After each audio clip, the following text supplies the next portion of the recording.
Hidroeléctrica de Tucuruí, el estudio de un caso.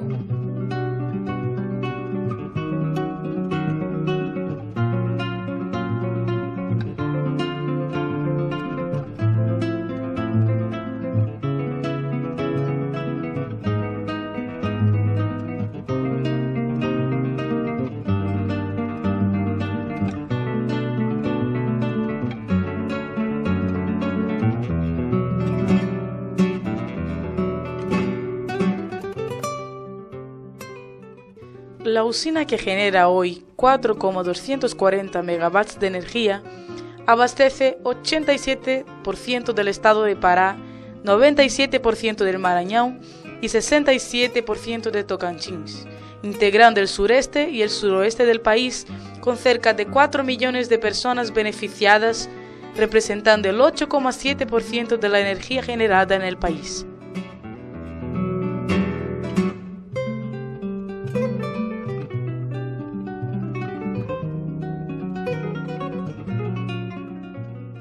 La obra quedó lista con 12 turbinas en funcionamiento en 1992. Los trabajadores tuvieron continuidad y actualmente 22 turbinas alimentan 11 líneas de transmisión. Pero no es solo eso, trabajadores de la Electronorte todavía deberían estar trabajando en la construcción de la segunda etapa de las compuertas, pero la obra está detenida desde 2005 debido a la falta de inversión del gobierno federal, que todavía necesita aplicar cerca de 300 millones de reales para la conclusión.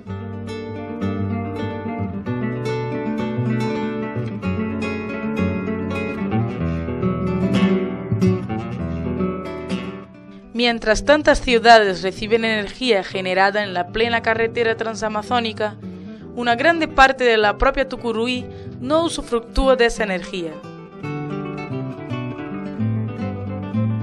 La zona rural, o sea, las personas que viven en las áreas ribereñas, hasta hoy continúa usando lamparitas. En la escuela rural la situación es la misma. En la ciudad el cuestionamiento es otro. ¿Por qué pagar tan caro la energía cuando ella se genera en el propio patio tucuruyense?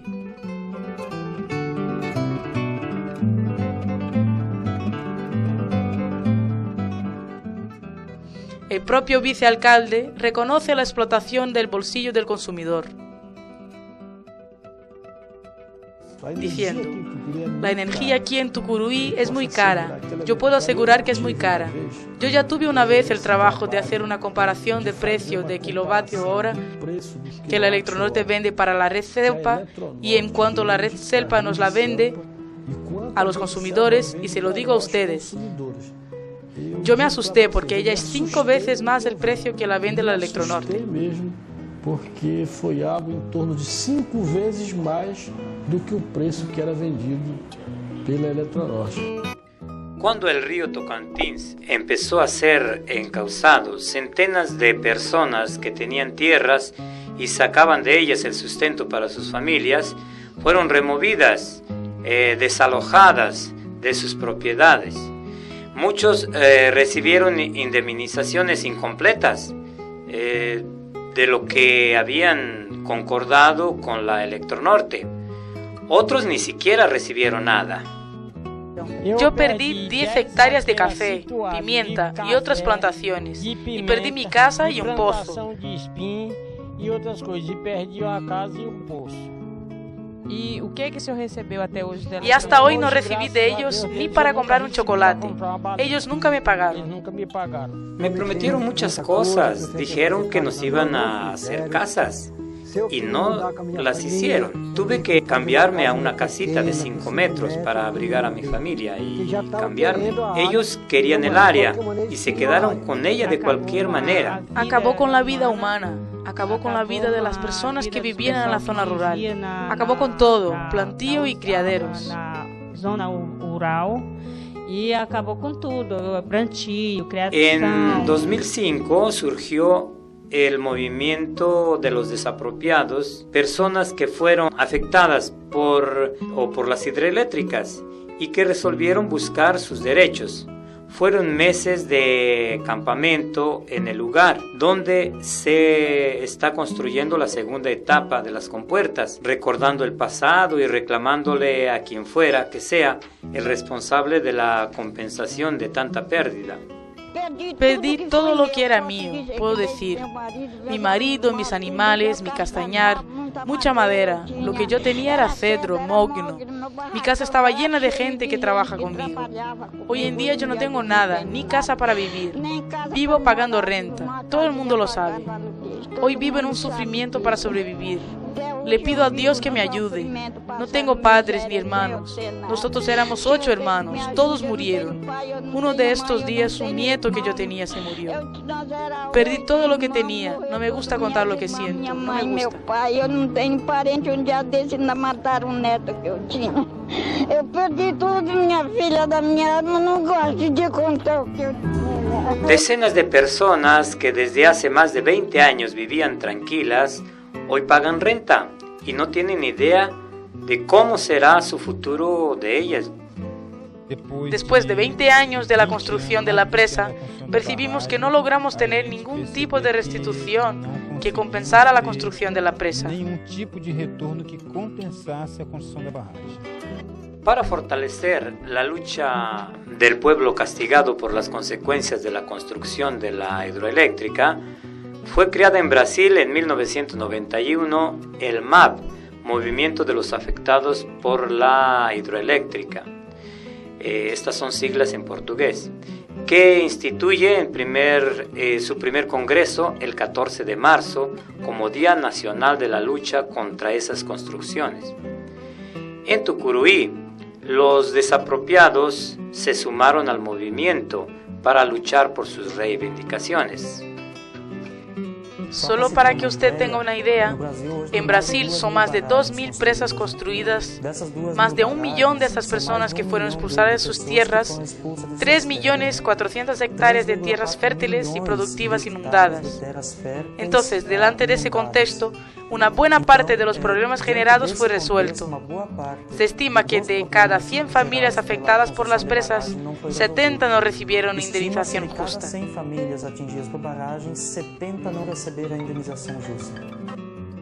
Pero el bloqueo del río Tocantins no afectó solamente a agricultores y ribereños.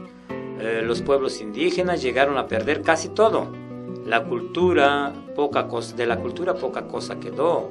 Los bienes, las tierras, casi todo se perdió. Ellos perdieron toda la producción. Ellos tenían cultivos, tenían sus casas, ¿entiendes?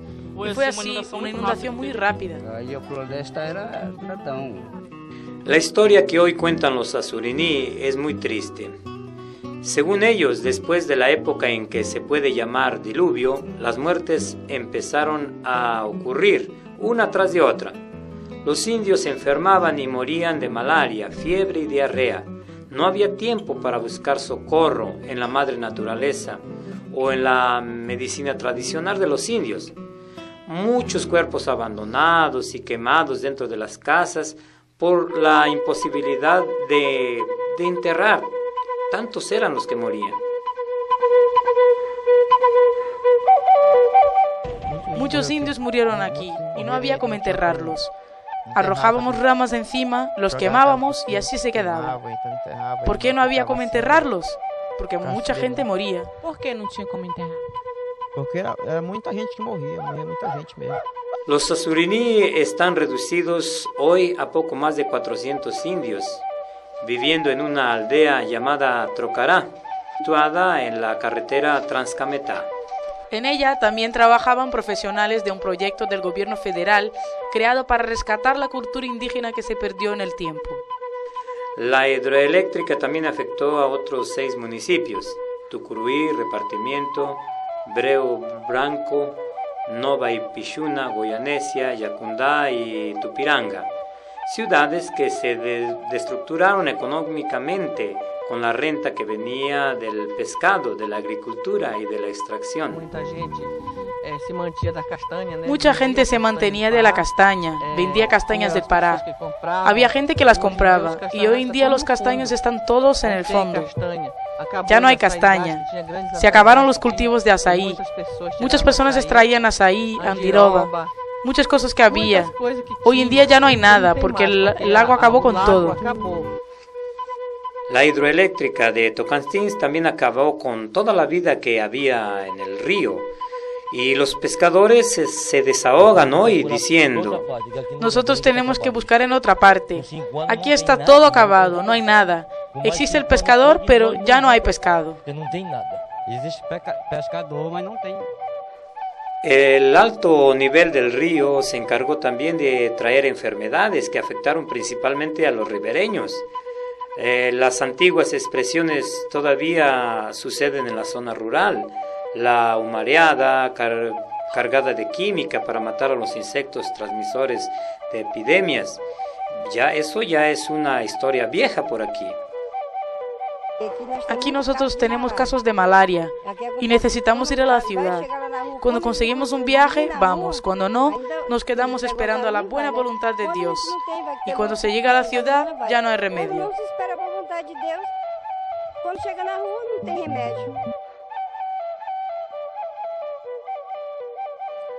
En la ciudad, la asistencia de salud, que obligatoriamente debería ser mejor, todavía es precaria. Prueba de eso son las inacabables filas que se forman de madrugada en las puertas de los hospitales. A veces no hay médico, las fichas no alcanzan. Si usted viene temprano para acá, es horrible. No hay medicinas. Hay una ciudad, un pueblito más cercano, y en él hay un hospital. Ese pueblito es una especie de ciudad construida en 1974 para abrigar a los trabajadores de la Electronorte. Ese pueblito tiene estructura propia, por lo que los habitantes no necesitan salir. Tucuruí tiene actualmente una población de 81.700 habitantes. La población anterior a la construcción de la hidroeléctrica era mucho menor, pero creció desproporcionadamente con la noticia de la construcción de la hidroeléctrica, a pesar de que el municipio recibe mensualmente una compensación financiera por ser sede de la usina de la hidroeléctrica. La estructura física de la ciudad es todavía muy precaria. Es muy difícil porque el agua es muy fuerte y entra en mi casa. Parece un río. Cuando llueve muy fuerte, nosotros sacamos el agua de la casa. Ya pusimos mucha tierra aquí, pero el agua de la lluvia llega y acaba con todo. El centro comercial, con apenas 2 calles, mueve la economía diaria de la ciudad. La seguridad pública es todavía un caso para pensar. La 15ª zona de policía de Tucuruí, que pertenece al regional de Marabá, está recién inaugurada. La zona rural del municipio está también casi sin atención. En el ámbito educacional, los niños tienen que caminar por horas o viajar por horas en barco para llegar a la única escuela de la región. Y la escuela es un solo salón de clases y la profesora también es única y enseña todos los grados al mismo tiempo. Yo pongo la alfabetización al lado del salón, el primer grado al otro lado, el segundo, tercero, cuarto en secuencia. Algunos se sientan en las pocas sillas y otros se sientan en mi mesa, y así yo trabajo normal, dividiendo la pizarra en 4 partes y paso el contenido. La energía eléctrica también es otra gran carencia. Nosotros vemos la energía y no la tenemos en nuestra casa. Tenemos necesidad y no tenerla es malo. Es nuestra energía y nosotros no la tenemos. Toda esa realidad de Tucuruí y de la región es un precioso subsidio para la región, sobre todo para Xingu, que se cuestiona al respecto de posibles beneficios alardeados con la hidroeléctrica de Belo Monte. Los cuestionamientos sobre Belo Monte varían. Algunos dicen que van a ser varias represas en el mismo río. Si eso fuera verdad, el río va a sufrir no uno, sino varios bloqueos.